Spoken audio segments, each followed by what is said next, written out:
Hello, my name is Nadja Tao, and I am doing a series of conversation starter questions. This question is from conversationstartersworld.com, and it's a philosophical question. Uh, where do you find meaning in your life? And I think there are at least two different ways to interpret that question. How do you find meaning in your life? And what is meaning in your life? And I'm going to go through and define meaning.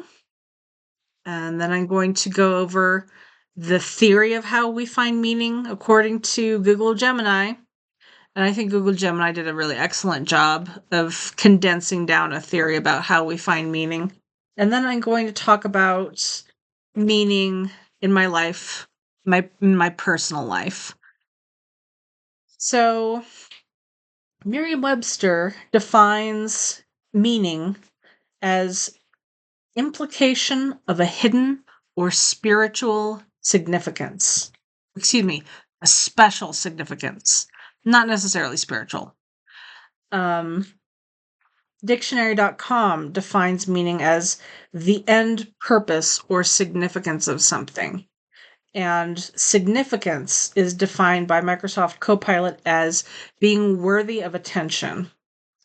So I asked Google Gemini, how do we find meaning in life? And Google Gemini said, well, there are three main ways. There are three chunky categories, and then there are specific tactics that people use. And the categories for finding meaning are ordering and understanding, working towards goals, and feeling like your contributions are valuable to yourself and others. And then the tactics that people use, which I relate to completely. I can relate to finding meaning in every one of these different ways that people use to approach making meaning in their lives. Love and belonging. I've definitely felt as though my life had meaning and value based on who I loved, who loved me, feeling of belonging to a group, feeling of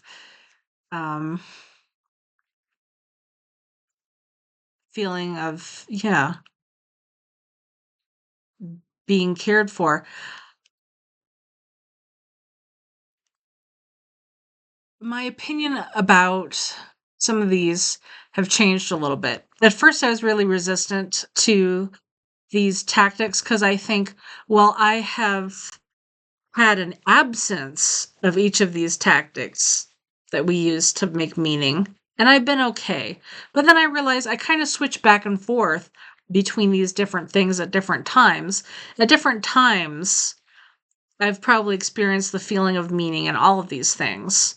But I've also not experienced meaning, or I've had an absence of some of these things in my life, and I still found meaning in something else. So that love and belonging is one tactic people use to make meaning in their lives. Self-transcendence through work or creativity, creating things. That's another tactic people use to create meaning in their lives. I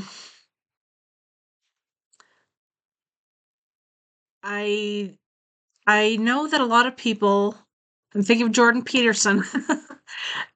A lot of people talk about how work gives people a sense of meaning and what's going to happen when AI takes all our jobs. People won't have any sense of meaning anymore. There are lots of different ways that people find meaning. But I can see how work could give somebody a sense of meaning. I find a sense of meaning through creativity, um, probably always have. But I guess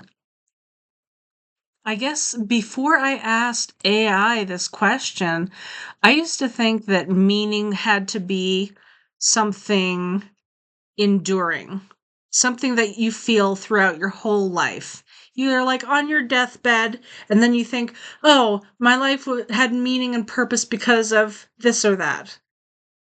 I've changed my mind, but I'll get to that later.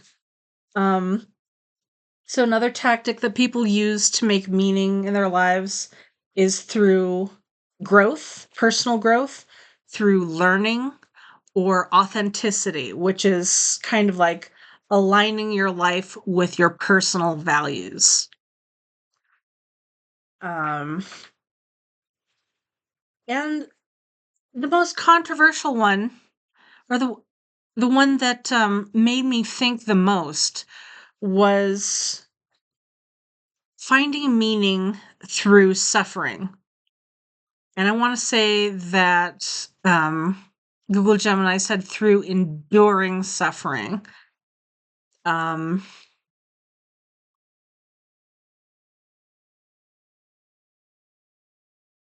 and yeah, I'll comment about that pretty soon here. But moving on, you know, I'm going to talk about meaning in my personal life. I struggle to find a sense of meaning, and I have for a while now. Um,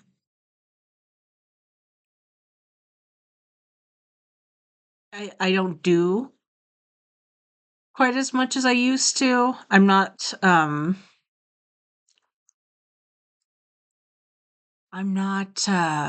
as energetic as I used to be. I'm not as desperate as I used to be. Um, there used to be a sense of scrambling in my life, and I don't have that anymore. Um, but I do struggle with meaning, and Google Gemini suggests that might be connected with depression. I don't know. I think it's also just hard for people a lot of the time to find a sense of meaning in life. But I think that it's easy to feel bits and snippets and pieces of meaning all throughout your life. Finding that one mission statement or vision statement, the tagline for your life on your deathbed, the thing that you say, oh, it made it worthwhile. I don't know that that's something real, but I do think that maybe meaning is an emotion. Maybe it's something you feel a little bit now and then throughout your whole life. I think that the how of finding meaning for me is usually in organizing my experiences in writing. Um,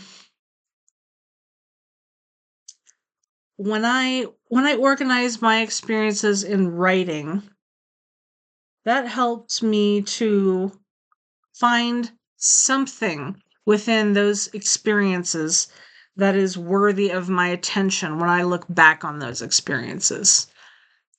Um, I also, like I was saying, in the moment, find that, well, I feel like my experiences have value, um, especially when I'm living in the moment, going for walks a lot of the time.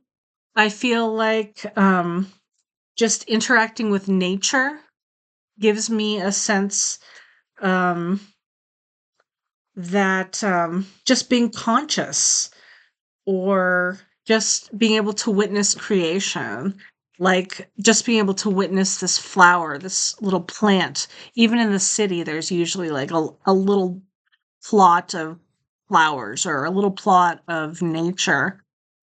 And that feeling of communing with nature makes me feel awe, makes me feel like being conscious has some value and is worthwhile. Um, but yeah, I think people are different in what gives them a sense of meaning, and I think it changes even in the same person. Um, and I especially see that in the idea of enduring suffering as giving meaning. Google Gemini cited Viktor Frankl as exploring the meaning in enduring suffering. And I feel like I need to investigate that further because that's got to be interesting to explore that in depth. Because nowadays, when I suffer, I feel a lack of meaning. Um, it feels like there was significance uh, in and beauty uh, in the awe of being alive uh, before when I wasn't suffering. But now that I'm in pain, the feelings of happiness that gave my life value, those feelings are gone. So it feels like life has no meaning nowadays when I suffer. Um, I, however, when I was younger, I can remember a time when suffering did give me meaning. Um,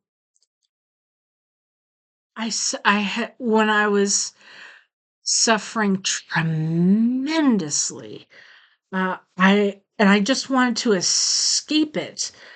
That drive to escape it, that hope that maybe I could escape it and live to tell my tale, gave me a kind of meaning. Um, The problem is, I don't know that telling your tale can ever really be as significant as the hope that you can tell your tale gives you. Um, because a lot of people who listen to the tale that you survived to tell, a lot of those people don't care. Um, so it's never going to be as significant to other people as to you. So is it just an illusion? Maybe. Um, so are we kidding ourselves about there being meaning in life? Is there objectively no meaning to life? It's just what you make of it, like the existentialists say. Is meaning fleeting emotion that comes and goes throughout your life? That's what I've come to think as I've asked myself this question and explored it for a little bit. I think it's a fleeting emotion that goes in and out. Um, will the meaning of our lives be different in the afterlife? I don't know. I can't know. I won't know till I get there. Um, if I get there. Um, but yeah, that was my exploration of the question. Where do you find meaning in your life? And I would love to hear your answer. Please leave your comments about anything I've said in the comments section of this video. Or if you have an answer for yourself, I'd love to hear that. If you'd like to share that in the comments, that would be great. Um, I feel like I need to color a little bit of this mandala before I end the video. So I'm just gonna do that. I like that we are selecting colors that are kind of earth colors that are kind of in a similar palette. Um, so let's choose another earthy shade.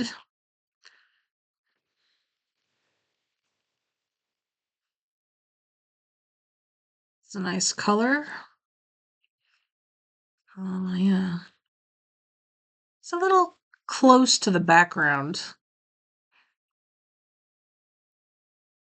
Like maybe, no, that's not what I want either. Um, what do I want? I don't know. It's kind of funny that this is kind of one of the projects that give life meaning to people, creating stuff. I mean, I guess it depends on how much you feel like you're creating something. Um, it's a little creative. I feel like art is one of those things that really transcends words. So it's easy for me to get my feelings mixed up with talking about art, which is okay because a lot of things transcend words.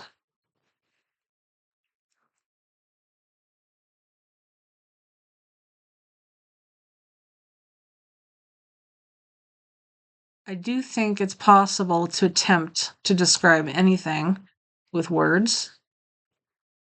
Um, but you know, it's not the best way to get your point across. Um, People easily misunderstand words, whether they're spoken or written down. Very, very, very, very easy to misunderstand people's intent. Um, or very easy to misunderstand what people are experiencing. Do I want this all to be red? That is the question. Do I want a bright red? Or do I stick to these subtler shades? Oh, that's nice.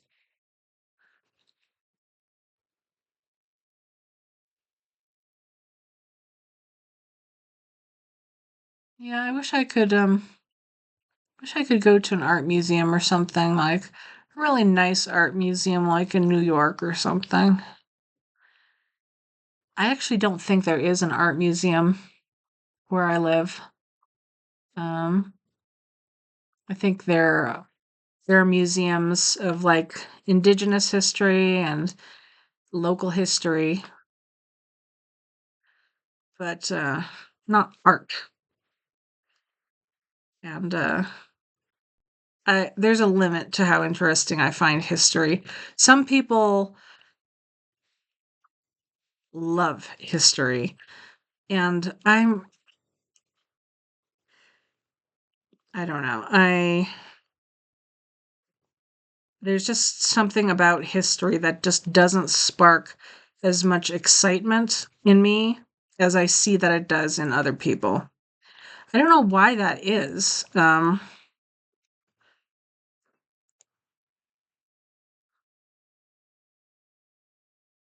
Because I like to think that I could find anything interesting. Oh, there's just that little spot right there. It's not covered. Um, yeah, there's just something about history that makes me think, well, why did you keep on having kids if you had such a miserable time? Were you just not thinking about it? I think people in history just remind me too much of people today, and I'm like, people are crazy. People are crazy and they've just never changed. They were crazy back then, and they're crazy now, and we just keep on going and going and going and going.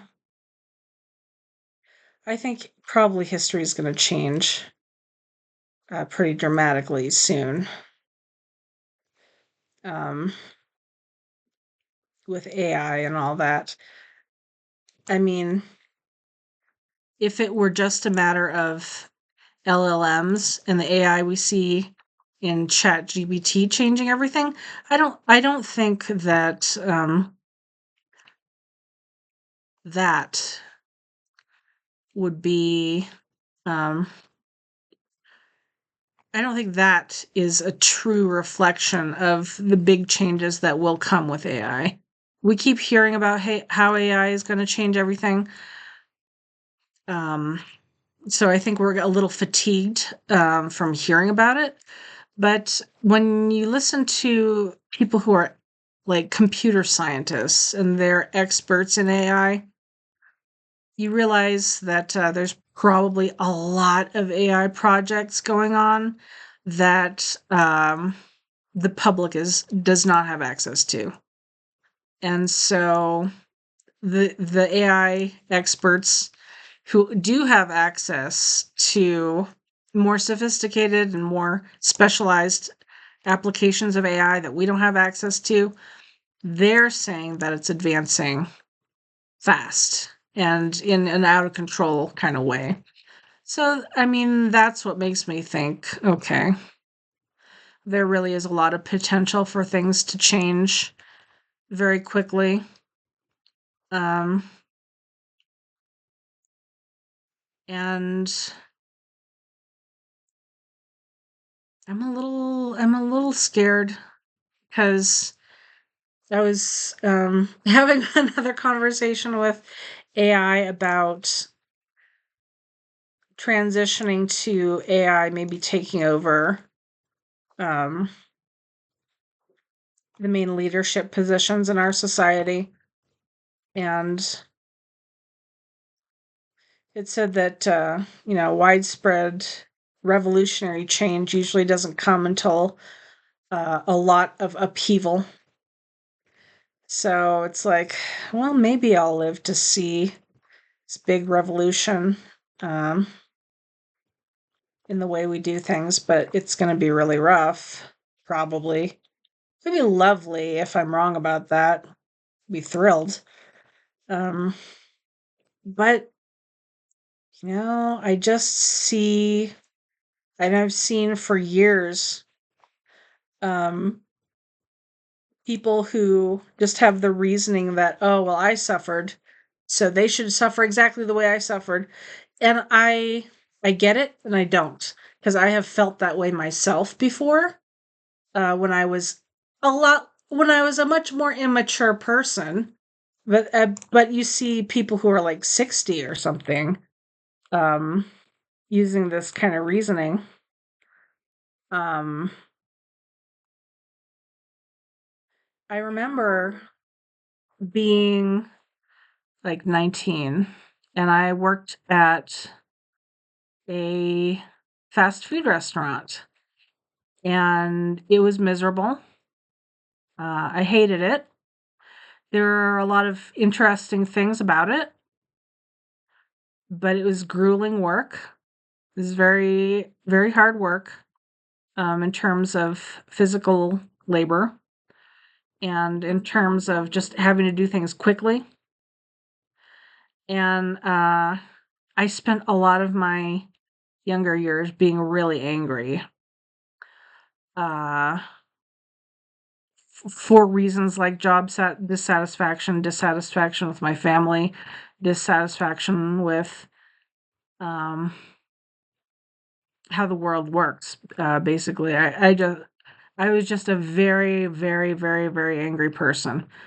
Um, and it's I wasn't an angry person when I was a teenager. Um, I was a little bit feisty when I was a teenager, but I didn't have this burning, deep, resentful anger that kind of cropped up for me in my young adult years when I kind of was exposed to how the world, is, the demands it makes on you, uh, and, um, the ways in which we have to go about fulfilling our obligations. Um, I didn't have to deal with that as a teenager, but when I was a young adult, I was very angry to discover that the world was built the way it is. And I went to a different fast food restaurant, and I felt um, like somebody wasn't at the counter and they were taking too long to get there, and then they, you know, placed um, placed our food in the queue. We were waiting for it, and it was taking a long time. And I remember just like seething and being really angry and thinking of how, I'd get in trouble probably if I didn't if I didn't take on certain mannerisms, or if I didn't pay more attention to the counter and what I had to do. And I it I thought, or I felt, I don't think I was thinking, just feeling like, well, if I have to suffer, if I'm being held to these standards, if I spend my time being abused and suffering, um, why shouldn't they? It's not fair that I have to suffer and they don't have to suffer in the same way that I suffer. And a lot of people feel that way on a regular basis, I think. For me, that was just this fleeting moment of immaturity that stands out to me as, okay, well, I was just really being immature and lacking in compassion, and um, not appreciating how different our lives all are. But that doesn't mean that we don't all, um, yeah, we all have our own personal suffering, and that's why we need to be empathetic.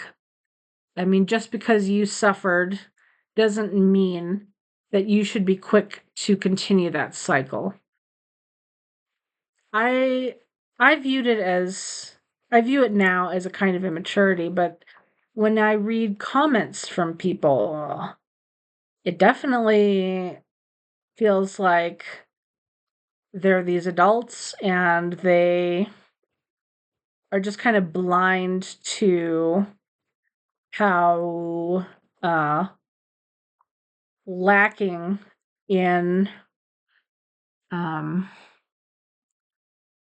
lacking in compassion and kindness they are. Anyway, um, I feel like I feel like that's enough coloring for now. I'm wondering if I should keep this red, brown, yellow theme going. I kind of like it. But anyway, I've gone on long enough. Oh, I'm not done. I want to go home. Okay. Okay. Oh, oops. But yeah, I'm going to end this video here. Thanks for watching.